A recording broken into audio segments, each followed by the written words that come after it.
We are here for an open meeting of the Energy Facility Siting Board. Just as a reminder to everyone, these open meetings are the opportunity for the board members to discuss matters that are before the board. This is the only opportunity we have to discuss pending matters with each other. And so that's what we do at open meetings. We do not have public comment at open meetings. We don't hear argument from anyone. It's simply for us to discuss and possibly vote on any matters that have been listed in the notice of the meeting. So, with that introduction, we have a few items on our agenda today. The first of which is to review the draft minutes of the prior open meeting of the board held on June 2nd of 2016. Are there any corrections? Edit? I make a motion to approve the minutes. A second. All in favor? Aye.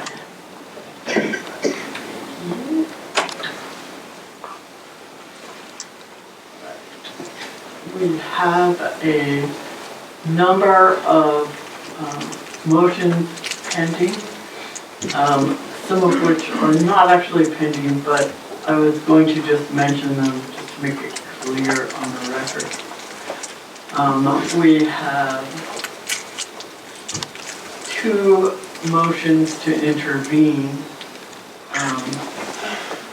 Pascoag Utility District filed a motion to intervene on August 9th based on the letter of intent for Pascoag to supply to Invenergy water for cooling the proposed plant's operations. On August 30th, Pascoag filed a withdrawal of the motion to intervene.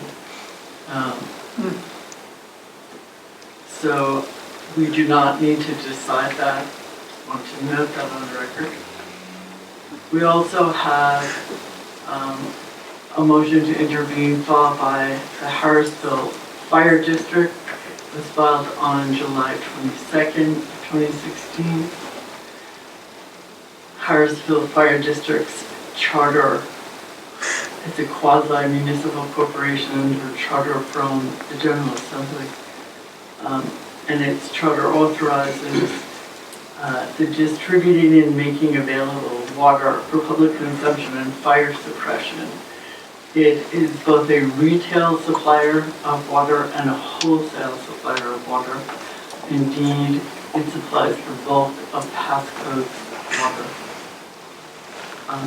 It sells wholesale to Pascoag themselves for retail. However, for the same reason that Pascoag has withdrawn its motion to intervene, Harrisville's motion is very similar. It's based also on the prior system that Invenergy had proposed in the initial application about its access to water for cooling the proposed plant. Now that that agreement is no longer in place, that source of water is no longer available. That's why Pascoag withdrew its motion, and that's why I suggest that Harrisville's motion should be dismissed, but without prejudice, so that when and if Invenergy reaches a new resolution regarding its water supply needs, Harrisville at that point may or may not have an interest in intervening. there discussion about that? I would like to just simply say I agree. The whole basis of the motion is about use of the well that's no longer under consideration. So I think if you dismiss without prejudice, when we have a water supply plan, it would be free to make a motion to intervene again, but right now I'd be prepared to make that motion. So, I know you're not taking argument, but I would just like to contribute if it would help. If you don't want me to, that's fine. My name is Richard Sanafi. I represent the Harrisville Fire District. I just had a brief comment. It may be helpful to your decision or not, but it's up to you. It's a simple comment. The comment is that our position really hasn't changed because we don't know the source of the water. And our position is very simple. If we would object, if the source of the water is going to have materially adverse impact on our water supply. And we don't know what that is yet, so. Thank you. We don't hear argument Thank you. from parties. But nonetheless, you allowed. And I already noted that it may well be the case that when we find out whatever the system proposed is for the water, Harrisville may well want to intervene. So that's why we're doing it. Is there a motion? Chairperson, I think you made a motion. And I have a recorded motion here. Am I wrong?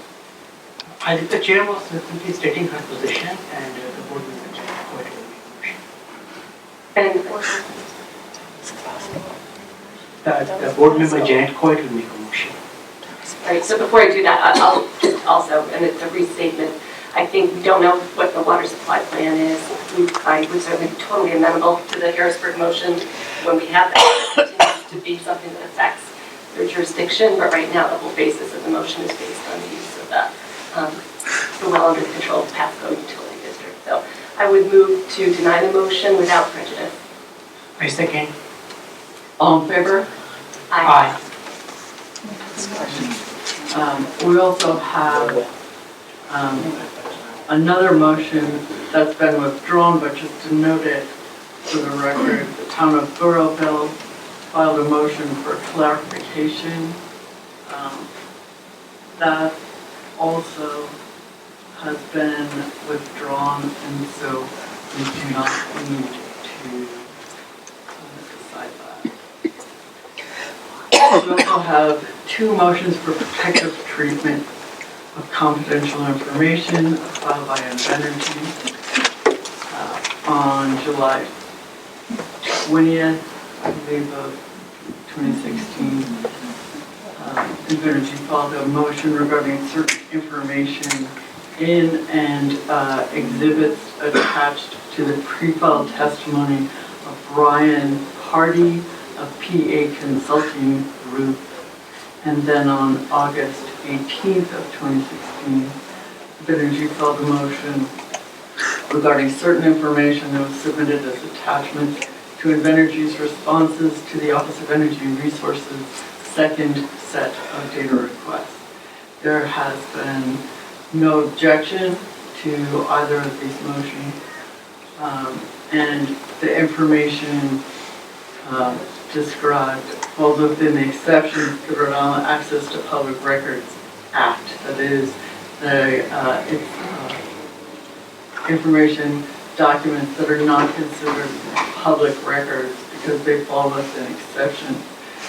This exception addresses trade secrets in commercial or financial information from a person, firm, or corporation that is of a privileged or confidential nature. And the information described falls within that. Is there any discussion on these motions?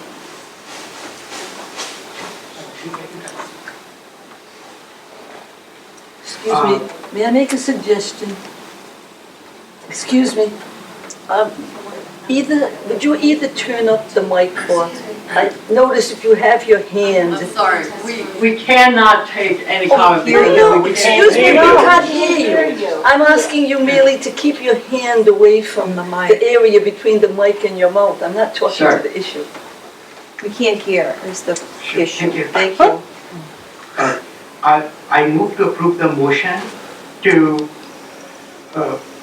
I move to move the motion and grant and keep the exhibits RH2 and exhibit RH3 should be kept in confidential, indefinitely not be placed in the public docket and be disclosed only to the board attorneys and expert consultants as necessary to review Invenergy's application. I second that motion. All in favor? Aye. Aye. Right. Unanimous. I believe that covers the materials for the one that was filed on the 20th of July. That leaves the motion that was filed on the 18th of July. Those are the... Is that the Ryan Hardy? No, that's the OER one now. Oh, the second one, okay. So Parad's motion was just on the first of the two, okay. Go ahead. Again, I make a motion to approve the Invenergy's motion for protective treatment for OER data responses based on the testimony should be kept confidential indefinitely, not be placed in the public docket, and be disclosed only to the board, attorneys, and expert consultants as necessary to review the application. Second the motion. All in favor? Aye. Aye. Both of them are passed.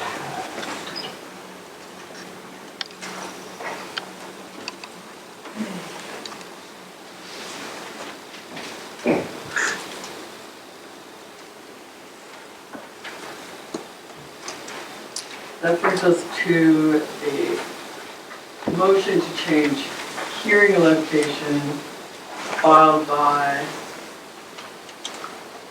the town of Oroville. And in addressing this motion, I would note that the town contends that the location should be changed, that the parties and board alone will total almost 100 persons, and there wouldn't be enough room left over in this hearing room. I don't disagree. I disagree with that conclusion. However, I don't think that we need to decide this motion because we have been working on a way to provide live video broadcasting from this hearing room so that all of the hearings that are held in this matter would be available for people to watch the entire thing. If we're not successful in working out some arrangement, then we'll have to decide the town's motion. And I would ask Dr. Bianca if you could fill us in on how's it going so far? As of late, that's been going surprisingly well. We have two possibilities.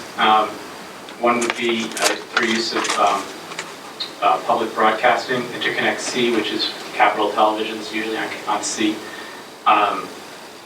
We also have potential streaming on the internet, and that also is possible in the very near term. And near term, I mean next week or the week after, have tests that would, proof of concept and perhaps even fully operational for the next 2 weeks. So both are more than just possible at this point. I think both are a matter of setting it up. And we also have a commitment from the Division of Public Utilities and Carriers Administrator, Mr. McCleary, who is behind this project for his own interest for the building. He runs the building and he wants this. So both short-term solutions one will be implemented, and then there'll be a long-term solution, I think, because he has interest in having that available to the public as well. Madam Chair, so I think we absolutely want to have the public be able to see and hear these proceedings. It would be awkward to find another venue because at the moment, and we'll get to that, we don't really know when the final hearings would be, and we don't really know the duration of the final hearings. But they're a formal proceeding, and I think this room works well for them. The motion made the point that this room doesn't have huge capacity, and I think if we can get that live streaming, the hearings are a formal proceeding, the public doesn't have an opportunity to speak at them, but we absolutely need to make sure that the public has an opportunity to view them and hear what we say and what the witnesses say. So I'm thrilled that that's proceeding. I think it is going to be important that it be tested so that when we know that when we get to the final hearings, that people will have good ability to hear and see not just us, but people presenting. I just want to reinforce what Board Member Jan Coit mentioned. I do want to acknowledge the level of public interest we have in this application. And I do want to make sure that as many people can hear and listen to these hearings as possible. So with this, I do want to say, again, fairness and transparency are the two most important ingredients of this Energy Facilities Siting Board. And I do understand if the staff can make sure that these hearings are telecasted live or streamed, it will serve the purpose. Thank you. Thank you. Madam Chair, did you want to leave the motion pending until we see further how that goes, or vote on it? I could go either way. I was thinking that we would just leave it pending, but That's fine with me. I mean, our intent is to make sure that they're streamed and that they're available. And if you want to leave it in that position, otherwise I would make a motion to deny it, assuming that we're getting that in place. I just have a question from the staff. Like, the next public hearing is on October 13th. So do you think we will be having an answer till then? Excuse me, before you answer that. So first, I think we have to discuss the schedule at the end of this. Secondly, I think the motion was in regard to the hearings, not just a subsequent open meeting. And we found the hearings have been much more of interest than I think perhaps meetings like this. So I think maybe we want to get to when, toward the end of this, when we talk about what's next, before we get to that. So, I'm willing, and it was my plan to just leave it open and pending. But if my fellow members want to do something different, that's okay. I think that it's important.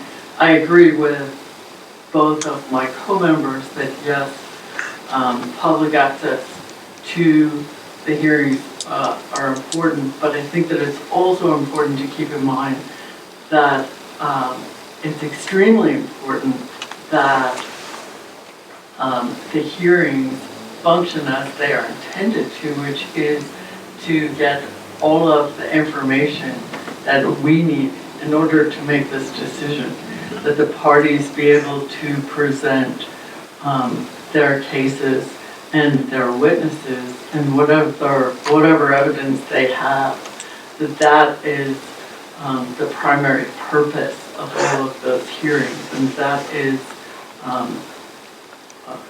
while certainly it has to be open like all of the meetings that we have, all of the proceedings we conduct, that it's very important that we'll be able to get all of that evidence that has to do with this application before. I agree, and if I'm comfortable with leaving the motion pending, pressing hard with the head of the DPUC to get the various options on the table and then to test. I think there'll be a benefit not just for these hearings, but for every other proceeding. Yes, and Administrator Mackey really is on board and excited about getting this going. So that's good. Okay, and we also have other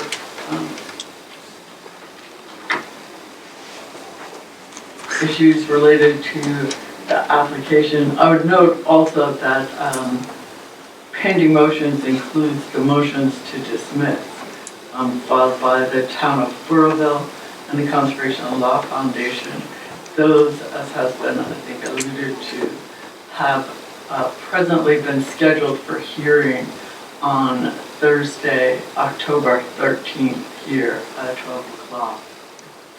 And as we've alluded to in discussion of some of the motions we were discussing earlier, there's still an open question regarding the applicant Invenergy's plan to get the water necessary for cooling the operations of the proposed plant.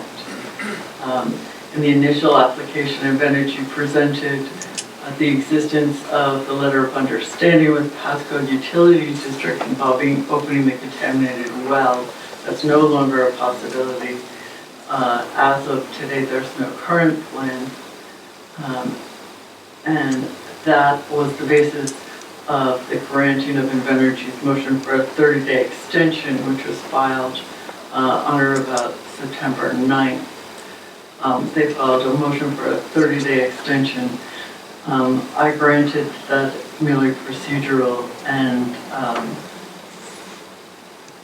all of the items that had been scheduled were simply moved ahead 30 days. We don't know at this point if that arrangement will hold. Are there other matters? Yeah, I want to make a suggestion in regard to that. So just review where we are right now. So as you mentioned, we would have had our hearing start on the 13th of October, but we lack a water supply plan. So there was a motion to continue the process for 30 days, and presumably then all the timeframes that we've referenced under the Act would just be pushed forward those 30 days. I think we should evaluate whether it makes sense to continue that timeline right now. From my perspective, on the 19th, the PUD terminated the letter of intent that had been in place for almost a year. We then heard from the applicant that we would get amended information as soon as it's available. And now it's 6 weeks later, and we're looking at scheduling the set of hearings, and we don't have a water supply plan and alternate. I'm sure the applicant's working hard on that, I have no doubt, but from the perspective of the board, we just have a big gap.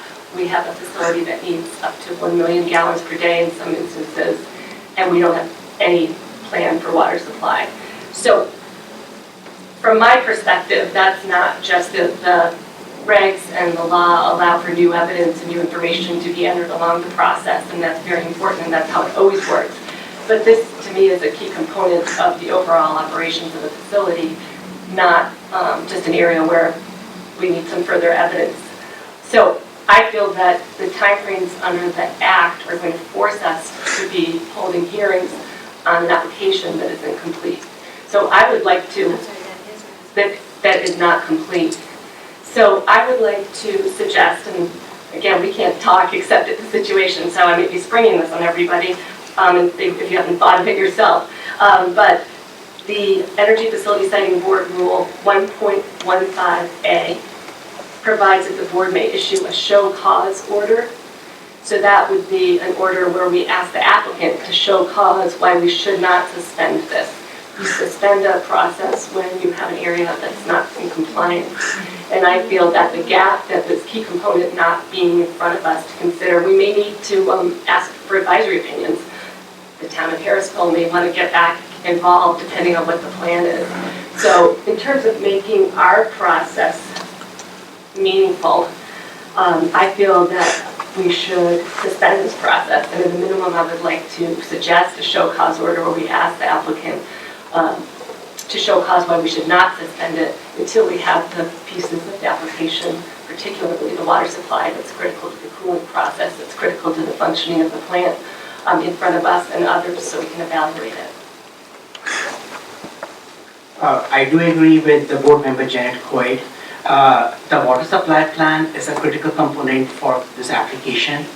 And I do know the applicants are working hard on it. There's a lot of interest in the town. There's a lot of interest with the board members also. So for this application to be complete, the board would like to review the water supply plan. So I do agree with board member Jan Coit that the best way to move forward is to suspend the hearings till we get the water supply plan. Or to basically to issue a show cause order for the applicant so that we can get more information from the applicant. I think that's a good idea. I had thought of that too. I knew that in the rules that was an option to issue the show cause order. So I think that's a great idea. I think, I had noticed, which is reading in the newspapers, a PUC doing a suspension on a different matter and led me to look at that as a way of addressing the situation. We have an open meeting scheduled on the 13th. So my suggestion would be, I'd be happy to make the motion, but before I do that, my suggestion would be that we issue an order asking the applicant to show cause about why it should not be suspended until we address the issue that is at present, just a gap, a lack of information, and then we could hear their response to that on the 13th when we have a meeting already scheduled. So that would be my suggestion. Perhaps we should check with council. Would that work? Yes, you can do that. You would issue show cause order, and then we would be required under the rules to have a hearing within 48 hours or between 48 hours and 10 days. The 13th would fall within the 10 days, and at that time, the applicant would come before the board and explain why the matter should not be suspended, if they believe that the matter should not be suspended for a certain period of time. Or until they submit a water plan.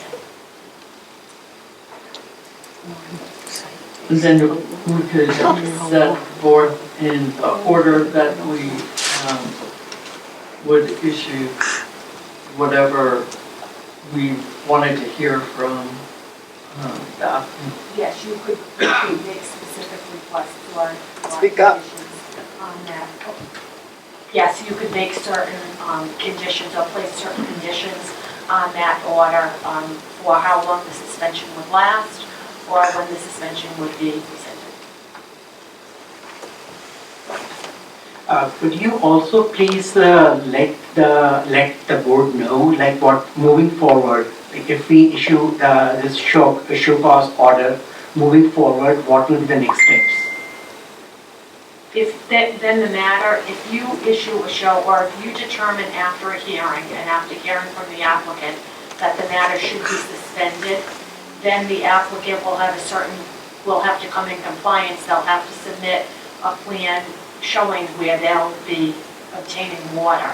And if that, at that time, you believe that that plan is sufficient and provides the information that's necessary, and that would be necessary for the other parties to review that plan, you can rescind the suspension. However, during the period of suspension, the applicant would still, or you could require the applicant to still continue to provide the existing parties with information that they've requested that they may not have gotten at that time. But it would suspend and it would toll all of the requirements, all of the dates that are established in the statute. And those would not commence, and those would not commence until the suspension was rescinded. So, I think there's a couple ways we could do this based on that. But my concern is that without knowing what the plan is, it's hard to know how much time you might need to give people to respond to that plan. So I think we could either, when we have the hearing, have an order that specifies what we would need to lift a suspension, or that leaves it until we see what we get. I think we can decide exactly how to characterize that. But what I don't want to do, you mentioned before, transparency and fairness, is try to come up with a time frame that works around a plan that we don't have.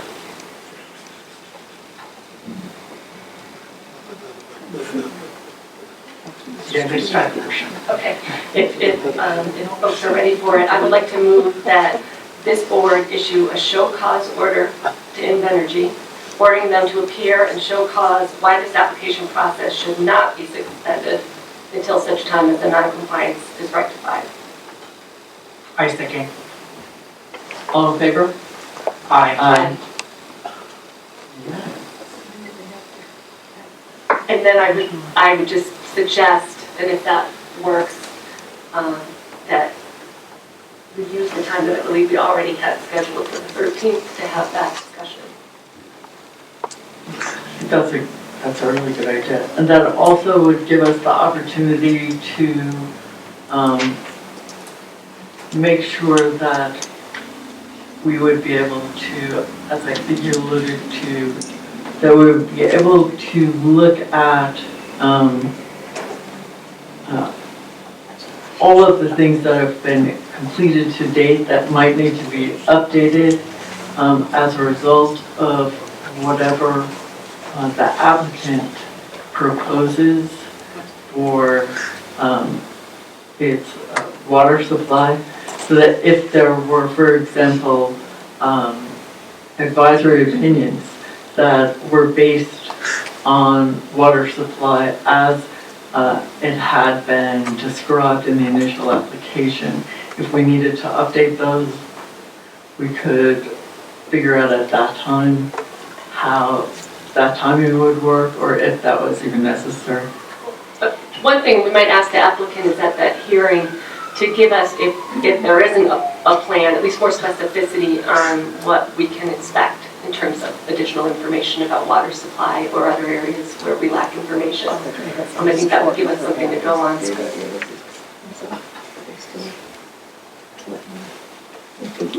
Sounds good. I just get. Is there anything further? Yes. I just wanted to mention, since we're all together, several people at the last public hearing asked about when the next public hearing in Burrillville would be. And I just want to make it clear, because I think that also seems obvious and important, that we won't schedule that until we have or I suggest that we leave that open-ended and not schedule it until we have the water supply plan. And I think part of our interest in having the last one after the advisory opinions was so that people could consider those and respond. And I don't think it would be prudent or make sense to have another public hearing until we have that other element, because it was something that's obviously on people's mind and has come up a lot. So in that respect, I just wanted to make clear that we have that kind of hanging. I think we announced at the last hearing that we were canceling the November date, and I think we just need to wait and see how the process goes and then reschedule that date once we know when we'll have more information. Just to be clear, you mean public comment hearing? Correct, just the public comment hearings where the board has committed to going and doing at least one more hearing in Burrillville, just to take public comment, not the formal hearing with the parties.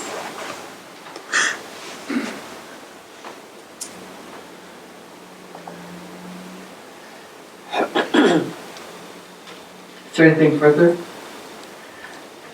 Yes. So just as a reminder, I'll just say that you have hearings in November, there's a lot of people here. Those are for another docket, and those are continuing. So people who have interest might hear this and wonder why there's still hearings. There are two public comment hearings related to another docket in November. Those are not being postponed or canceled. I just wanted to say it in case people were in the room and see that later on. I'm noticing that later today, so it may be confusing. So I have to just interject. I did receive a call from Peter Loffinger on the town of Middletown public comment hearing, and that will need to be rescheduled, and he'll let us know a date. That evidently was scheduled at the same time as the Middletown Planning Board. I think he said, so he will be filing something. He has conference call with all of the parties this afternoon. So that Middletown public hearing, I believe, was in the beginning of November. That will have to be rescheduled. The one in Portsmouth, I believe, is November 21st, and that one can still occur on that date. That's the equipment transmission matter. So one thought, so thanks. So this board has more than one thing in front of it, and we'll try to be as clear as we can about other matters that are going on with public hearings and formal meetings. Might make sense if we did just a short press release, just saying what was decided today and when the next hearings will be, so that everyone's clear on the Clear River matter, what's happening. And then, Dr. Bianco, maybe then too, you may want to add the second item and just try to make sure that we're very, very clear for people who are tracking both of these. I'll let my father read the transcript from today. I'll be very happy. Is there anything further? Motion to adjourn? I make a motion to adjourn. Second. All in favor? Aye. Thank you very much.